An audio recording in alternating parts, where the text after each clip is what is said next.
Selection लेना, अगर आपको आपके माँ बाप ने जिम्मेदारी दी है पढ़ाई करने की, तो पढ़ाई इतनी मेहनत से करो, उस टक्कर में करो कि तुम्हारे शहर में, तुम्हारी लाइब्रेरी में कोई दूसरा बालक करता ना हो।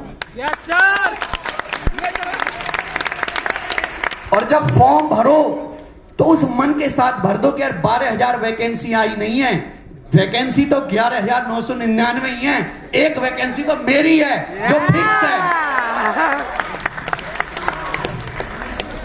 इतनी मेहनत इस ऊर्जा के साथ करिए। आप में से कितने बच्चे ऐसे हैं जो लाइब्रेरी जाके पढ़ते हैं? Yes sir. सब बालक लाइब्रेरी पढ़ता है। Yes sir. पढ़ता है कि मोबाइल में रील वर्क चलाता है? हैं? दोनों। एक नेताजी कहते हैं ये सब छोरी पटाता है। हैं? ऐसा तो नहीं है? No sir. पढ़ते हो? Yes sir.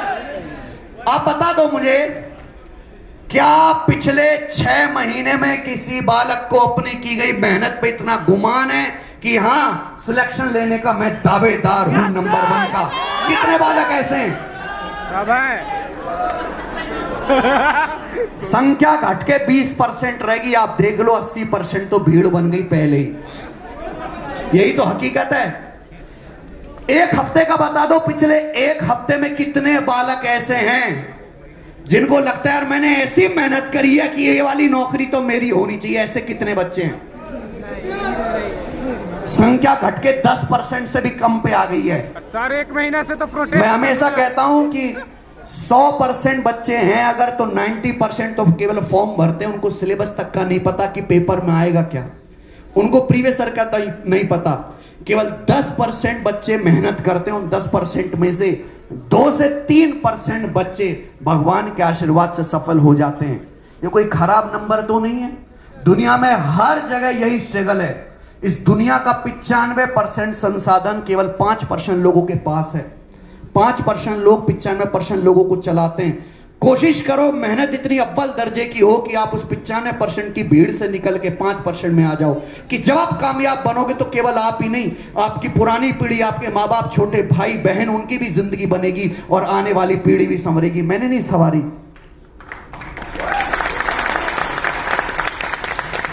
मैं छोटे से टाउन शाना से आता हूं। 50 गज के घर में हम रहते थे। 50 गज का घर छोटा नहीं होता, घर सबका बढ़िया होता है।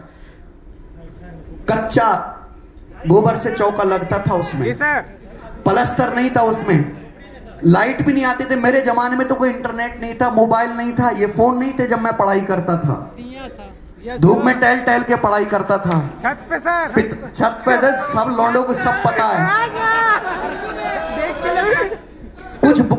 कुछ हो जाने के बाद, कुछ सिलेक्शन में बनाने के बाद, उससे पहले भी पिताजी वो घर में जो 50 गज का प्लॉट छोड़ना नहीं चाहते थे। मैंने कहा पिताजी आप यहीं रहो, लेकिन उस 50 गज के घर को भी मेरे होम टाउन शाना में सबसे ऊंचा मकान मैंने बनवाया।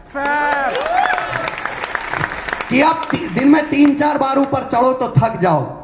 तो सर अंजना उनको सेब के बारे में बोलिए। ऐसा कुछ करिए मेरे भाई। सर अंजना उनको सेब। सब बोलेंगे भाई। सर बोलिए। देखो, और ज्यादा अच्छा बनने की जिंदगी में जरूरत नहीं है। जीवन में अपने से ज्यादा मतलब रखिए।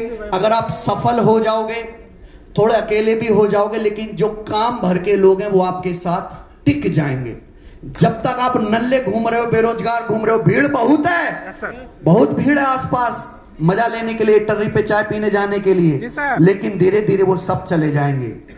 कामयाब हो गए तो आपके पास 5-6 लोग ही रहेंगे, क्योंकि सब जलने लगेगा दूसरा लोग, लेकिन वो 5-6 लोग जिंदगी भर आपके साथ रहेंगे और उन्हीं के सारे जिंदगी कटेगी आपकी।